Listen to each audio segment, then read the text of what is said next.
Hi guys, हम लोग इस सेशन में चलते हैं कि गोलीय दर्पण के दो प्रकार होते हैं। ये हम लोग पढ़ चुके हैं कि गोलीय दर्पण के दो प्रकार थे। किसी गोले के पार्ट बना होता है, उत्तल और अवतल दर्पण। उत्तल दर्पण को अभिसारी दर्पण क्यों कहा जाता है और अवतल दर्पण को अभिसारी दर्पण क्यों कहा जाता है? उत्तल दर्पण को अपसारी और अवतल दर्पण को अभिसारी दर्पण क्यों कहा जाता है, इसके विषय में हम लोग चलते हैं, समझते हैं। इसके मैकेनिज्म क्या है, इसके विषय में चलते हैं। इसका आंतरिक क्रियाएं क्या होती है, इसे क्यों कहा जाता है? जब प्रकाश की किरणें किसी सोर्स से आ रही है तो ये उत्तल दर्पण में टकराने के बाद क्या होती है, बिखेर जाती है, चारों तरफ फैल जाती है। तो इसलिए इसको बोला जाता है अभिसारी दर्पण। किसको? उत्तल दर्पण को। अब आगे चलते हैं गाइस कि अवतल दर्पण को अवतल दर्पण में हम लोग देखते हैं कि क्या अनंत से आने वाली प्रकाश की किरणें, यानी कि किसी सोर्स से आने वाली प्रकाश की किरणें अवतल दर्पण में टकराने के बाद क्या हो जाती है, आ रही है अनंत से, ये आ रही है अनंत से, टकराने के बाद क्या हो जाएगा, ये एक जगह पे अभिसरित हो जाती है या फोकसित हो जाती है। इसीलिए इसको बोला जाता है अभिसारी दर्पण। अब हम लोग चलते हैं आगे सेशन में क्या होता है।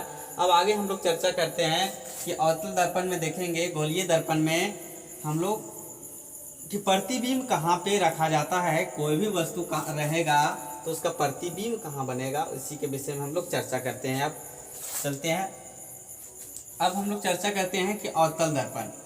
अवतल दर्पण में देखिएगा, हम पिछले वीडियो में चर्चा कर चुके हैं कि एक अवतल दर्पण है, इसके 3 कंडीशन याद रखिएगा। क्या कंडीशन याद रखना है अवतल दर्पण में?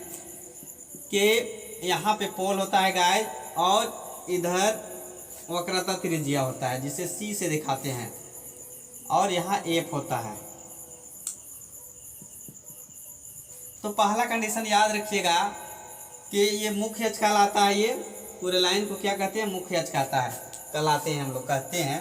तो क्या होता है कि अनंत से आने वाले प्रकाश की किरणें मुख्य अक्ष के समांतर आ रही है। किसके समांतर? मुख्य अक्ष के समांतर आ रही है। तो परावर्तन के बाद ये फोकस से होके गुजरेगी, पहला कंडीशन है। तो याद रखिएगा इसको कि पहला कंडीशन क्या बोलता है कि पहला कंडीशन अवतल दर्पण में कि मुख्य अक्ष के समांतर आने वाली प्रकाश की किरणें परावर्तन के बाद फोकस से होकर गुजरेगी। अब आगे हम लोग चलते हैं गाइस, थोड़ा सा और समझते हैं कि और अगला क्या हो सकता है, C है या F है। अब इसका उल्टा, अभी जस्ट बनाए, उसका उल्टा क्या होगा कि फोकस से आती हुई प्रकाश की किरणें परावर्तन के बाद मुख्य अक्ष के समांतर हो जाती है। क्या हो रही है, इधर से जा रही है और परावर्तन के बाद ये मुख्य अक्ष के समांतर हो जाती है। दूसरा कंडीशन है। अब तीसरा कंडीशन क्या है गाइस? अब चलते हैं थोड़ा सा तीसरा कंडीशन भी हम लोग, तीसरा कंडीशन हम देखते हैं क्या है तीसरा कंडीशन। ये केंद्र से जाते हुए प्रकाश की किरणें जब परावर्तन होती है, अवतल दर्पण में कि कोई भी वस्तु को जैसे अनंत पे रखेंगे, मान ले कोई वस्तु यहाँ पे रखा हुआ है, तो देखते हैं गाइस जिसका प्रतिबिंब कहाँ बनेगा। मान ले कोई वस्तु यहाँ रखा हुआ है, ये वस्तु AB दे देते हैं।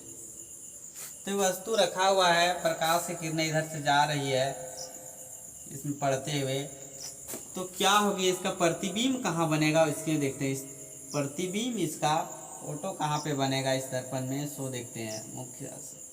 तो हम लोग पढ़े हैं गाइस, अभी पहला कंडीशन में क्या बताए थे कि मुख्य जो इस तरह का अवतल दर्पण है और ये मुख्य अक्ष है, इसके समांतर अनंत से आने वाले प्रकाश की किरणें क्या फोकस पे आती है, यही चर्चा किए थे फोकस पे। तो यहाँ भी गाइस देख रहे हैं क्या कि ये अनंत से आने वाली प्रकाश की किरणें, वस्तु कहाँ पे रखा हुआ है, अनंत पे रखा हुआ है।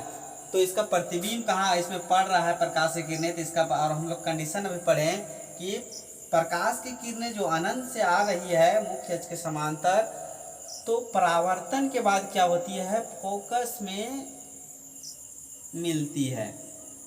तो ये क्या देखेगा कि वस्तु जो रखा हुआ है अनंत में रखा हुआ है, वहां से इसमें लाइट पड़ा, यहाँ से पड़ने के बाद कहाँ पड़ रहा है, इस फोकस पे। तो क्या पाए हम लोग कि अनंत से जाने वाले प्रकाश की किरणें कहाँ टकराई, परावर्तन के बाद ये फोकस में चली जाती है। तो यहाँ से फिर ये भी चली जाती है फोकस में, अनंत से आने, और ये इसके परावर्तन हो जाती है। यानी दोनों कंडीशन लागू हुआ, एक फर्स्ट सेकेंड बताए थे दोनों कंडीशन। तो यहाँ प्रतिबिंब कहाँ बनेगा, यहाँ पे बनेगा। कैसा बनेगा प्रतिबिंब जो होगा सो बहुत छोटा होगा, बहुत छोटा होगा। प्रतिबिंब जो होगा से छोटा होगा, उल्टा होगा और वास्तविक होगा, ये होगा। अब चलते हैं आगे कंडीशन कुछ और समझते हैं हम लोग।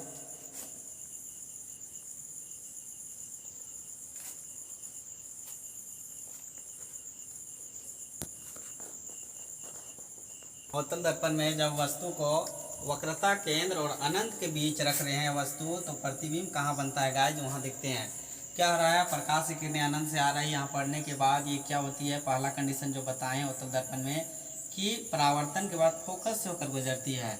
और तीसरा, इसमें तीसरा कंडीशन क्या है, जब प्रकाश की किरणें क्या केंद्र से वक्रता केंद्र से गुजरते हुए जाती है तो उसी दिशा में लौटती है। तो दोनों कहाँ कट रहा है गाइस, यहाँ पे दोनों कट रही है, जहाँ कटेगा वहीं प्रतिबिंब बनेगा।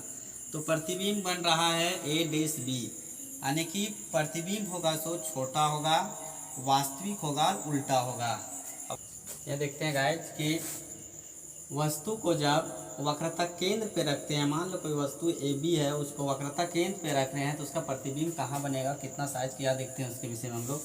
तो देखते हैं गाइस, अब यहाँ क्या हो रहा है कि वक्रता त्रिज्या पे रख देते हैं, तो उसका प्रतिबिंब क्या, यहाँ से आप अनंत से आ रही प्रकाश की किरणें परावर्तन के बाद, पहला कंडीशन क्या बताए हैं कि परावर्तन के बाद ये फोकस से गुजरेगी।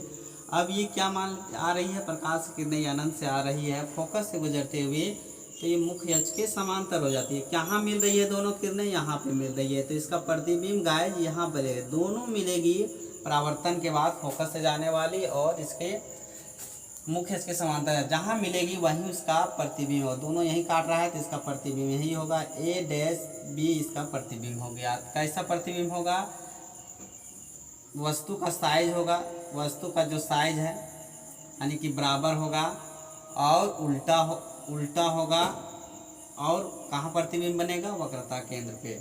वस्तु को कहाँ रख रहे हैं, ये वक्रता केंद्र और फोकस। तो वक्रता केंद्र और फोकस के बीच में जब वस्तु रखते हैं तो प्रतिबिंब कहाँ बनेगा, देखिए यहाँ से जा रही प्रकाश की किरणें परावर्तन के बाद फोकस से होकर गुजरती है, पहला कंडीशन हम लोग देखते हैं। दूसरा कंडीशन में क्या होता है, यहाँ से प्रकाश की किरणें जा रही है फोकस हुए, तो ये मुख्य अक्ष के समांतर जाती है। या जहाँ भी काट रही है दोनों किरणें, यहाँ से जो दो किरणें टकरा के गई है, जहाँ पे काटेगी वहीं इसका प्रतिबिंब बनेगा गाइस। तो कहाँ काट रही है, यहाँ पे, तो A-B। तो प्रतिबिंब यहाँ बन रहा है, कहाँ बन रहा है, ये वक्रता केंद्र है और अनंत के बीच। जब वस्तु को वक्रता केंद्र और फोकस के बीच में रखते हैं तो उसका प्रतिबिंब कहाँ बनता है गाइस, वक्रता केंद्र और अनंत के बीच में। कैसा प्रतिबिंब होता है, वस्तु से बड़ा होता है। फोकस पे रखते हैं, यहाँ फोकस एक की जगह फोकस है, वस्तु AB को यहाँ पे हम लोग रख दिए हैं। वस्तु AB पे रखते हैं, जब AB वस्तु को कहाँ फोकस पे रखते हैं तो उसका प्रतिबिंब क्या होता है, अनंत से आने वाली प्रकाश की किरणें ये इस वस्तु पे पड़ने के बाद यह परावर्तन हुआ। परावर्तन होने के बाद क्या ये मुख्य अक्ष के समांतर होगी, तो ये फोकस से होकर गुजरते हुए पार होगी। अब दूसरा कंडीशन क्या, हम तीसरा कंडीशन में क्या बताते थे कि मुख्य अक्ष के समांतर जाने वाली प्रकाश की किरणें क्या होती है, उसी दिशा में लौट रही है। तो यहाँ देख रहे हैं परावर्तन के बाद जो दोनों किरणों का मिलन हो रहा है, परावर्तन के बाद दोनों किरणों का जो मिलन हो रहा है, ये इधर तो मिल नहीं रहा है, कहीं यहाँ भी अनंत और फोकस के बीच भी नहीं मिल रहा है, ये दिखा रहा है पैरेलल। तो कल्पना की जाती है कि ये जाके आगे मिल जाएगी। तो कहा जाता है आगे जाके मिल जाएगी, तो कहाँ मिलेगी, अनंत पे। तो वस्तु का जो साइज होगा कितना, बहुत बड़ा होगा। वस्तु का जो साइज होगा यानी प्रतिबिंब होगा वस्तु के साइज तो बहुत छोटा यहाँ पे है, लेकिन इसका जो प्रतिबिंब होगा बहुत बड़ा होगा, क्योंकि वो अनंत पे मिल रहा है। ये लाइन जो आ रही है वो अनंत पे मिल रही है, कितना होगा, प्रतिबिंब होगा बहुत बड़ा होगा, उल्टा होगा, वास्तविक होगा। यदि मेरे चैनल के वीडियो अच्छे लगते हैं तो मेरे चैनल ज्ञान कुलम स्टडी को सब्सक्राइब करें, लाइक करें, शेयर करें। Thank you watching.